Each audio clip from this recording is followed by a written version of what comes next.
মসজিদ মাদ্রাসাত হনাকান আল্লাহ নগর এটা যদি মানুষ মরে আর তো এটা শেষে শেষে বাদ এটা কোনো উপায় নেই উগ্র মানুষ এনে হলে গর্ভবতী হনাকা বাচ্চা সমস্যা হয়ে নিজেতে কষ্ট হয়েছে এই অবস্থা। আচ্ছা ইন্দি ইবে ইবে কি রাস্তা হাড়ি ফেলে দেন মানুষে আমরা কি রাস্তা সন নেবে আমরা যদি এলাকার মানুষে বগুনের রাস্তা সন দেয় তাহলে ইনশাল্লাহ যেদিন শক্তি আইব আইক আর হনশক্তির হাসে মাথা নতানো করেছে আর আমরা রাস্তা করে দিব ওনারা শুধু আর মন্ত্রী সাহেব দোয়া করিবেন আর আল্লাহ দোয়া করিবেন আর মন্ত্রী সাহেবর নির্বাচনী ওয়াদল দেখি পেকুয়ার মধ্যে চকরিয়া মাতামহরের মধ্যে সমস্ত জায়গাত আর এই রোড গাঁটিন বেগিন পরিকল্পিতভাবে উন্নয়ন হব আমরা যে এতদিন পর্যন্ত এই হস্ততা আসনি আরা নজানি ইনশাল্লাহ আরা এখন নিজে আইলাম মনে করিবেন যে ইয়ান মন্ত্রী সাহেবর হানত যাইব এবং ইনশাল্লাহ রোডে যাবি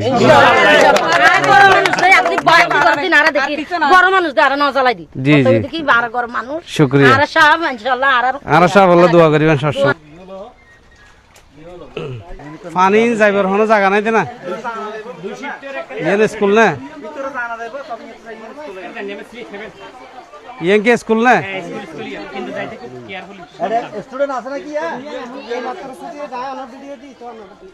এটা এই পানিগুলা পার হয়ে স্কুলে ছেলেপিলেরা যায় না না এবার রাস্তা করলি ইন্দি যাইব খড়া হন যে আমরা আজকে বুলাইয়াগুন এলাকায় যে এখানে একটি ঘন বসতি রয়েছে এই বসতির যে মাঝখানে একমাত্র চলাচলের সড়ক এই সড়কটি আমি পরিদর্শনে আসলাম আপনাদের মাধ্যমে খবর পেয়ে আমি পরিদর্শনে এসেছি এই সড়কটি আসলে এতটাই নাজুক এখানে কেউ না আসলে কিন্তু বুঝতে পারবে না বিশেষ করে বর্ষাকালে যে পরিমাণ পানি এবং কাদাযুক্ত হয়ে যায় মানুষের চলাচলের দুঃসাধ্য ব্যাপার হয়ে যায় এবং আমাদের মা বোনেরা আমাকে যেটা জানিয়েছেন সেটা হচ্ছে একজন মানুষ যদি মৃত্যুবরণও করে তাহলে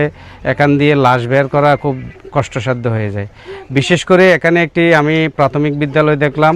সামনে একটি মসজিদ দেখলাম একটি কবরস্থান দেখলাম আর একটি মাদ্রাসা দেখলাম ওনারা জানালেন একটু দূরে গিয়ে আরও একটি মসজিদ রয়েছে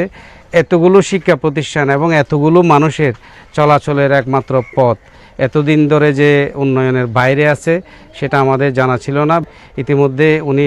পেকুয়া এবং চকরিয়া মাতামহরিতে ব্যাপক উন্নয়ন সাধন করেছেন এই বিষয়গুলো আমি আপনাদের মাধ্যমে সকলকে অনুরোধ করব যে পেকুয়া চকরিয়া মাতামহরির প্রত্যন্ত অঞ্চলগুলোতে এই সমস্ত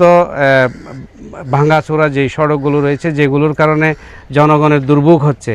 সেই সড়কগুলোর ব্যাপারে আপনারা আমাদেরকে জানাবেন আপনারা আমাদেরকে সচিত্র যদি জানান বা লিখিত মৌখিকভাবে যদি আপনারা আমাদেরকে জানান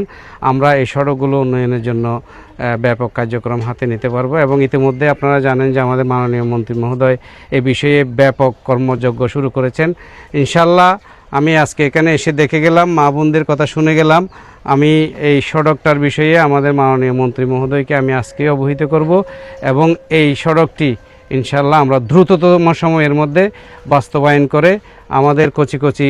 শিশু বাচ্চারা যাতে সুন্দরভাবে জুতা স্যান্ডেল পায়ে দিয়ে স্কুলে যেতে পারেন এবং আমার মা বোনেরা যাতে স্যান্ডেল পায়ে দিয়ে এই সড়কে হাঁটতে পারেন যারা মসজিদে যাবেন তারা যাতে সুন্দরভাবে মসজিদে যেতে পারেন এবং যারা কবরস্থানে জিয়ারত করতে যাবেন তারা যাতে সুন্দরভাবে যেতে পারেন সেই ব্যবস্থা ইনশাল্লাহ আমরা করে দেব।